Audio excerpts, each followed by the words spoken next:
O sistema prisional em Sergipe tem semelhança com os demais estados brasileiros. A superlotação carcerária é um problema enfrentado constantemente, mas com as medidas implementadas, como a realização das audiências de custódia, que você acompanhou no programa passado, tem-se conseguido uma estabilidade do sistema. Vamos conhecer na matéria a seguir esse panorama do sistema carcerário aqui em Sergipe.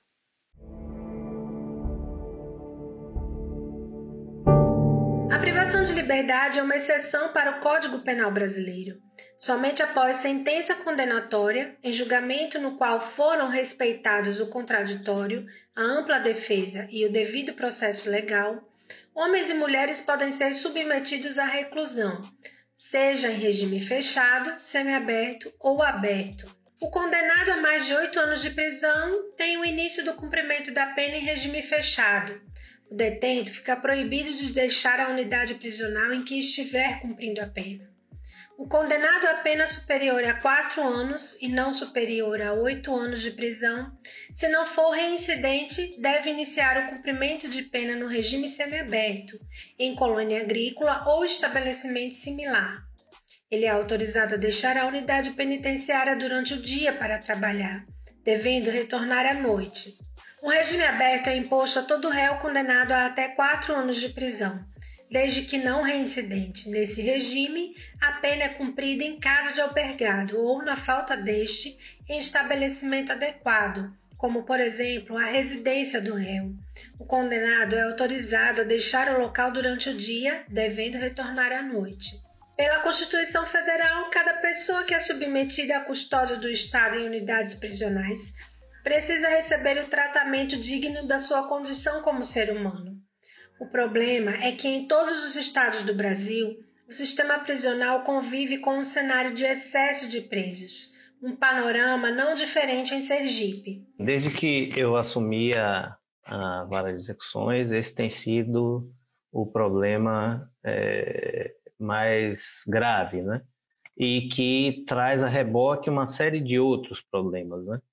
Porque uma unidade superlotada inviabiliza a prestação dos serviços adequada, a exemplo da alimentação.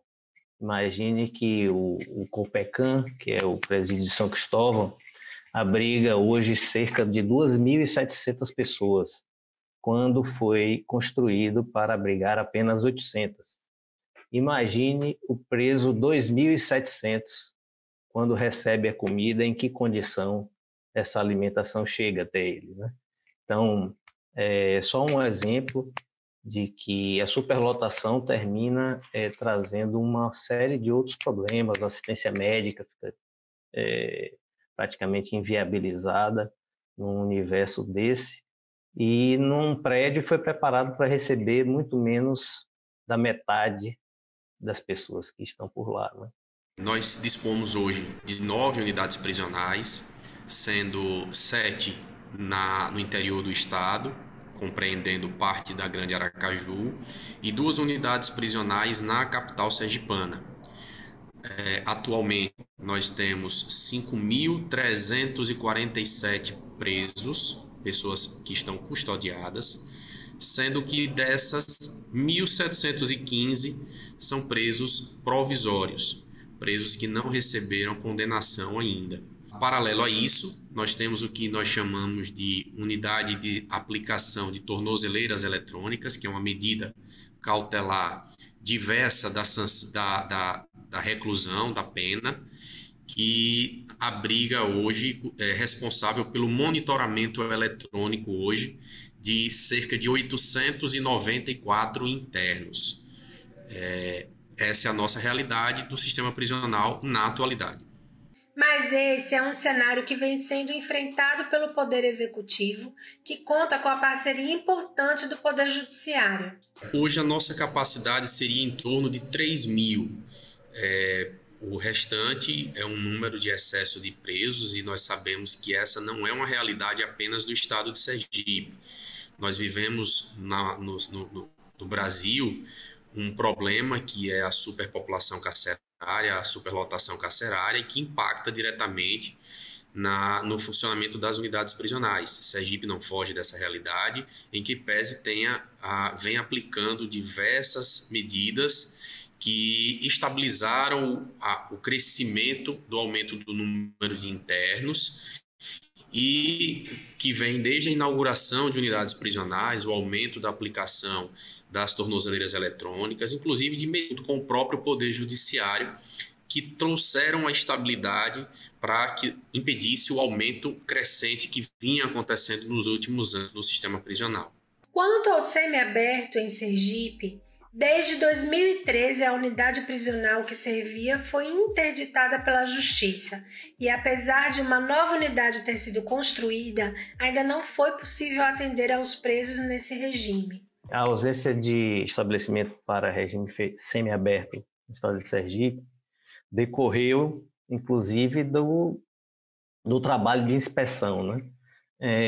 Nessas inspeções eu identifiquei nas unidades que existiam na época, isso lá no ano de 2012, né? Irregularidades impressionantes mesmo, assim, difíceis de crer sem ter contato com elas.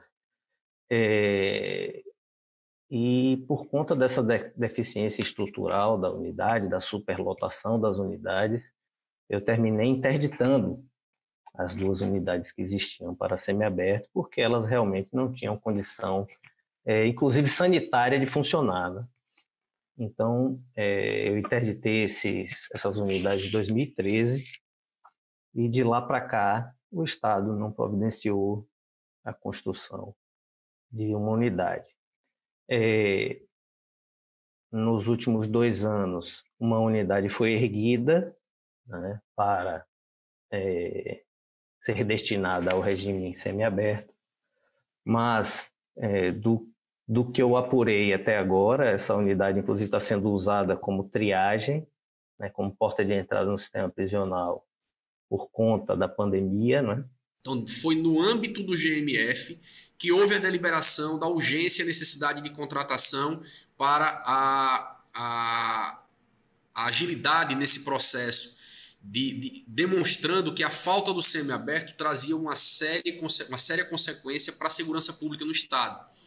E nós fizemos a contratação, a unidade prisional foi erguida no tempo estipulado pelos projetos apresentados, pelo cronograma apresentado pela Companhia de Obras do Estado de Sergipe, pela CEOP, e estamos hoje com a unidade erguida e pronta para receber e inaugurar o regime semiaberto.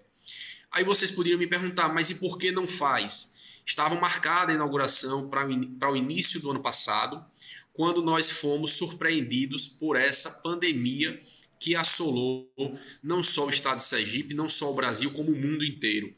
E graças à existência dessa unidade prisional, que nós abrigaríamos e estávamos com a inauguração já agendada para ser realizada, nós tivemos a oportunidade de, no GMF, discutir e ter uma porta de entrada alternativa para os presos que eram oriundos da rua ou das delegacias, e que essa unidade pudesse servir de uma unidade quarentena para que não houvesse uma mistura dos presos no período de 14 ou 15 dias da sua entrada, possibilitando com que não houvesse uma contaminação geral de todas as unidades prisionais com o vírus da Covid-19. Como essas pessoas não poderiam suportar o ônus da omissão do Estado, né? A falta de estabelecimento me conduz à concessão do regime mais brando, né? Elas não poderiam ficar no regime fechado, aguardando para ingressar no aberto. Então, as pessoas condenadas no regime semiaberto e que progridem para o regime semiaberto, a elas eu tenho concedido o regime aberto, excepcionalmente, né? Até que uma unidade seja construída para abrigar essas pessoas, né? Lidar e administrar o sistema da justiça criminal nunca será um trabalho acabado, mas uma tarefa continuada que demanda um esforço articulado e conjunto dos órgãos que compõem o Executivo e o Judiciário. E um resultado dessa parceria no sistema prisional é a redução das fugas nas unidades em Sergipe. Para que se tenha uma ideia, em 2016 nós tivemos mais de 200 fugas. Então são números extremamente elevados para um sistema prisional que tem 5.340 presos. Então, com a nossa chegada, nós procuramos abrir o diálogo com a categoria, trouxemos o governo do estado, com todas as dificuldades financeiras que vem atravessando ao longo dos anos, concentrou esforços necessários para a aquisição de equipamentos de proteção individual, para a aquisição de equipamentos de revista, para a aquisição de viaturas para a realização das audiências, para implementação e aumento do número de tornozeleiras eletrônicas, inauguração de unidades prisionais. Ou seja, todo esse contexto, toda essa política de regularização do funcionamento e do fluxo das unidades prisionais fez com que, nos últimos 4 anos, nós tivéssemos registrado apenas 4 fugas.